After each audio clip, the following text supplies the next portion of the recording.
नमस्कार। तो चलिए सीधे आज के निफ्टी मार्केट की बात करते हैं। समझने की कोशिश करते हैं कि आखिर हो क्या रहा है। बाजार एक ही जगह पर क्यों अटका हुआ सा लग रहा है, और सबसे जरूरी, कल के लिए हमारा गेम प्लान क्या होना चाहिए। चलिए शुरू करते हैं। तो देखिए, आज हम 6 जरूरी बातों पर गौर करेंगे। सबसे पहले, क्या मार्केट सच में एक जाल है? फिर बायर्स और सेलर्स के बीच ये जो लड़ाई चल रही है उसे समझेंगे। कौन से लेवल्स हैं जिन पे नजर रखनी है ये भी देखेंगे। और हाँ, कल का प्लान क्या होगा, ब्रेकआउट और ब्रेकडाउन का असली मतलब क्या है, और आखिर में मुनाफे का एक बहुत बड़ा नियम।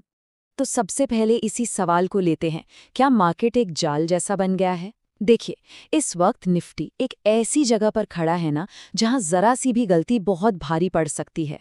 और यही वजह है कि ज्यादातर ट्रेडर्स इस समय कंफ्यूज्ड हैं। अगर आपको भी ऐसा लग रहा है कि मार्केट कहीं फंस गया है, एक ट्रैप बन गया है, तो आप बिल्कुल सही सोच रहे हैं। ये कोई गलतफहमी नहीं है। बाजार की चाल ही कुछ ऐसी है जो हर किसी को उलझा रही है। आज हुआ क्या पता है? मार्केट में एक जबरदस्त खिंचतान देखने को मिली। जब भी निफ्टी ने ऊपर जाने की कोशिश की, सेलर्स ने उसे ऊपर से नीचे धकेल दिया। और जैसे ही वो नीचे आया, बायर्स ने उसे थाम लिया, उसे गिरने से रोक दिया। और यही खींचतान हमें सीधे हमारे अगले पॉइंट पर ले आती है।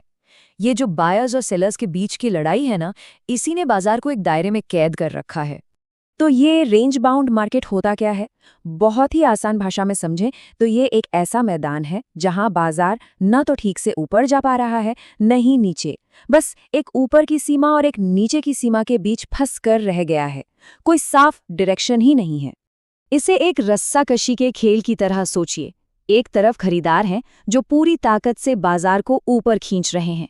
दूसरी तरफ विक्रेता हैं जो उसे नीचे लाने पर तुले हैं। और नतीजा, बाजार बेचारा बीच में ही अटका हुआ है। तो चलिए अब इस लड़ाई के मैदान की बाउंड्रीज को समझते हैं। आखिर वो कौन से लेवल्स हैं, कौन से नंबर हैं जहां ये सारा एक्शन हो रहा है? तो ये है वो दो सबसे अहम इलाके जिन पर हमें नजर रखनी है।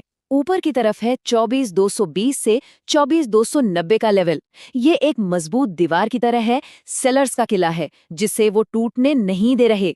और नीचे की तरफ 24,150 से 24,80 का एरिया, ये बायर्स की डिफेंस लाइन है जो बाजार को गिरने से बचा रही है।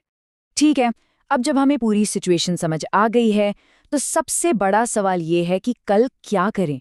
हमारी स्ट्रैटेजी क्या होनी चाहिए, हमें ट्रेड करना कैसे है? देखिए, कल के लिए ना हमारे सामने दो ही रास्ते हैं। या तो बाजार ऊपर वाली दीवार को तोड़ेगा, जिसे हम ब्रेकआउट कहते हैं, या फिर वो नीचे वाले सपोर्ट को तोड़ेगा, जिसे ब्रेक डाउन कहा जाता है। तो ये ब्रेकआउट और ब्रेकडाउन असल में दिखते कैसे हैं और इनका मतलब क्या होता है? चलिए इसे थोड़ा और गहराई से समझते हैं।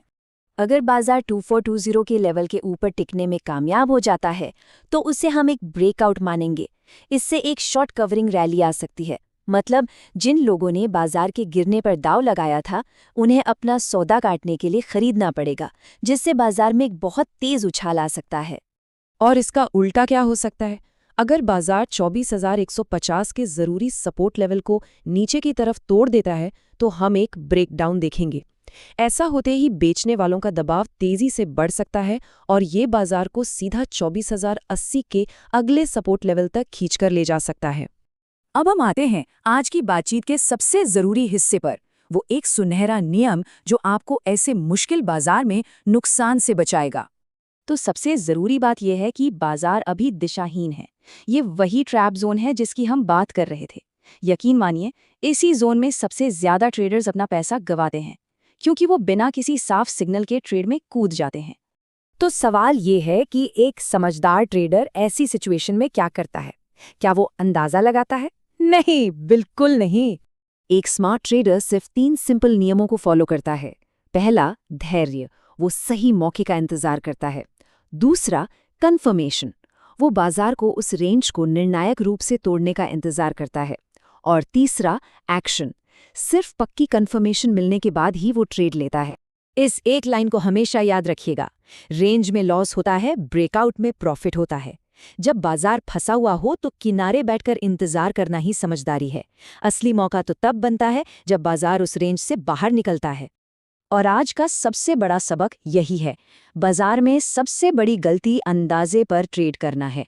हमेशा हमेशा कंफर्मेशन का इंतजार करें। यही वो एक नियम है जो लंबे समय में आपकी पूंजी को बचाएगा और आपको एक कामयाब ट्रेडर बनने की राह पर लेकर जाएगा।